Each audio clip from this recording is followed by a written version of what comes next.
Il bruxismo notturno è il digrignamento dei denti durante il sonno.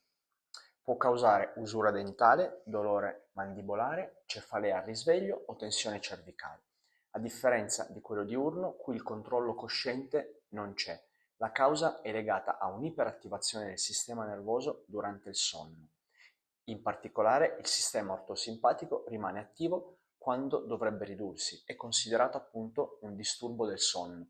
Questo porta a microrisvegli e a un aumento dell'attività dei muscoli masticatori, nonché l'attività cardiaca e respiratoria. Il nervo trigemino attiva massetere, temporale e pterigoidei in modo ripetuto. È come se il corpo non riuscisse a spegnersi completamente. Nei casi di bruxismo notturno vi è correlazione tra quest'ultimo e reflusso gas-esofageo ampiamente supportata da diversi studi clinici. Spesso queste due condizioni coesistono, influenzandosi a vicenda in un circolo vizioso che coinvolge il sistema nervoso e la salute dei denti. La scienza infatti ha identificato diversi meccanismi che spiegano questa associazione, come microrisvegli notturni. Il reflusso di acido nell'esofago durante la notte può causare piccoli risvegli inconsci. Questi eventi attivano il sistema nervoso e scatenano l'attività dei muscoli masticatori portando al digrignamento dei denti.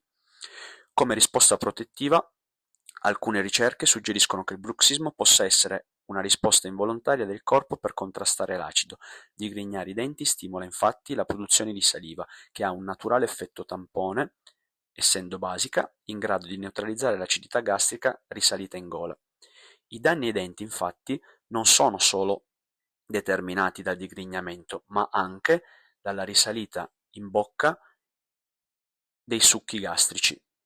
L'acido del reflusso ammorbidisce la superficie dei denti tramite erosione chimica, rendendoli molto più vulnerabili all'usura meccanica causata contemporaneamente dal digrignamento. Entrambi i disturbi sono spesso legati a stati di stress psicologico e ansia che possono fungere da fattore scatenante comune per l'iperattivazione del sistema nervoso, alimentato da situazioni di stress e ansia. Dal punto di vista osteopatico, il mio lavoro è ridurre questa iperattivazione. Intervengo quindi su mandibola, cervicale e cranio per ridurre questo tipo di tensioni. Lavoro su diaframma toracico e sul sistema nervoso per migliorare la qualità del sonno. Il trattamento è spesso associato ad un percorso di ortodonzia. L'obiettivo quindi è ridurre la frequenza degli episodi e migliorare il recupero notturno, andando ad abbassare il livello di tensione percepito dal paziente o dalla paziente.